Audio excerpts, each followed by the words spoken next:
मैं नाहर जी और तुम्हारा बेटा यानी कि हमारा बेटा आज साथ में डिनर करने जाने वाले हैं, वो भी एक हैप्पी फैमिली की तरह।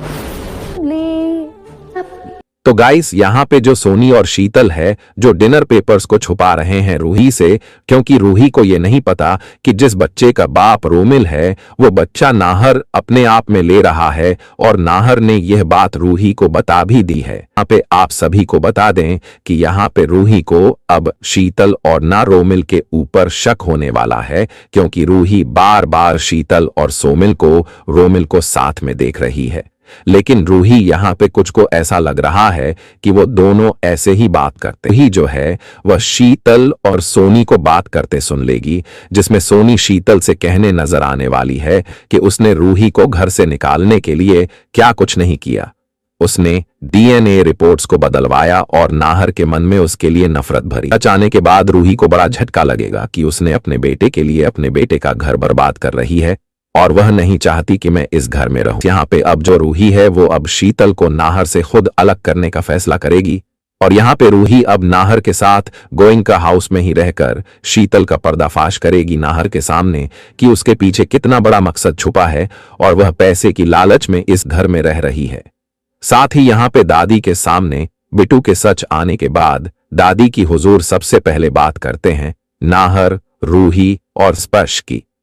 आप सभी ने देखा कि दादी किस तरह से अपने मास्टर प्लान के तहत नाहर के मन में जहर घोल चुकी हैं।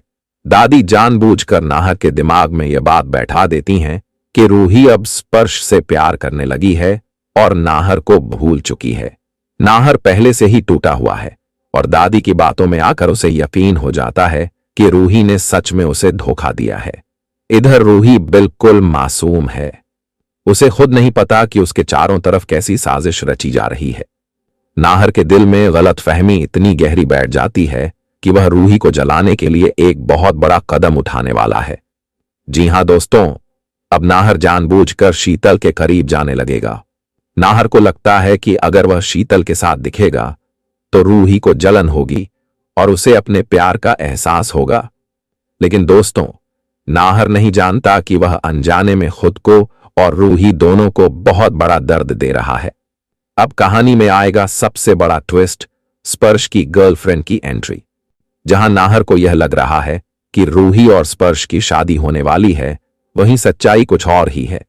स्पर्श का दिल तो किसी और के लिए धड़क रहा है और अब बहुत जल्द स्पर्श खुद अपनी गर्लफ्रेंड को लेकर नाहर के सामने आएगा। जैसे ही स्पर्श अपनी गर्लफ्रेंड से नाहर की मुलाकात करवाएगा, नाहर के पैरों तले जमीन खिसक जाएगी। नाहर को एहसास होगा कि उसने रूही को कितनी बड़ी गलत समझ लिया। उसे समझ आएगा कि रूही ने कभी स्पर्श से प्यार ही नहीं किया था और जो कुछ उसने देखा वो सब दादी की चाल और उसकी अपनी गलतफहमी थी। इस सच के सामने आते ही नाहर पूरी तरह टूट जाएगा। उसे यह यकीन हो जाएगा कि रूही आज भी सिर्फ और सिर्फ उसी से प्यार करती है। और दोस्तों, यहीं से शुरू होगा नाहर का पछतावा। नाहर रात रात भर रूही की यादों में तड़पता रहेगा। उसे अपनी हर गलती याद आएगी, कैसे उसने रूही की बात नहीं सुनी, कैसे उस पर शक किया और कैसे बिना सच्चाई जाने उसे अपनी जिंदगी से दूर कर दिया। अब नाहर किसी भी हाल में रूही को वापस पाना चाहता है, लेकिन सवाल यह है, क्या रूही नाहर को इतनी आसानी से माफ कर पाएगी? अब चलते हैं कहानी के दूसरे सबसे बड़े धमाके की तरफ, शीतल, रोमिल और बिट्टू का खौफनाक सच। दोस्तों, बहुत जल्द घर में ऐसा भूचाल आने वाला है जो पूरे मित्तल परिवार को हिलाकर रख देगा। रूही को काफी समय से शक हो रहा है कि रोमिल और शीतल के बीच कुछ तो गड़बड़ है। वह कई बार दोनों को साथ में देख चुकी है, लेकिन हर बार खुद को समझा लेती है। लेकिन अब किस्मत खुद रूही को सच्चाई तक ले आएगी। एक दिन रूही गलती से शीतल के कमरे के बाहर रुक जाएगी और अंदर से उसे रोमिल और शीतल की बातें सुनाई देंगी। शीतल रोमिल से कहेगी, बिट्टू नाहर का नहीं है, वो तुम्हारा बेटा है। ये शब्द रूही के कानों में बिजली बनकर गिरेंगे। रूही का पूरा शरीर कांप जाएगा, उसकी आंखों के सामने अंधेरा छा जाएगा। उसे उसी पल एहसास होगा कि उसने नाहर को कितना गलत समझा था। नाहर जो सच कह रहा था वो सच था और उसने बिना सुने बिना समझे नाहर का साथ छोड़ दिया।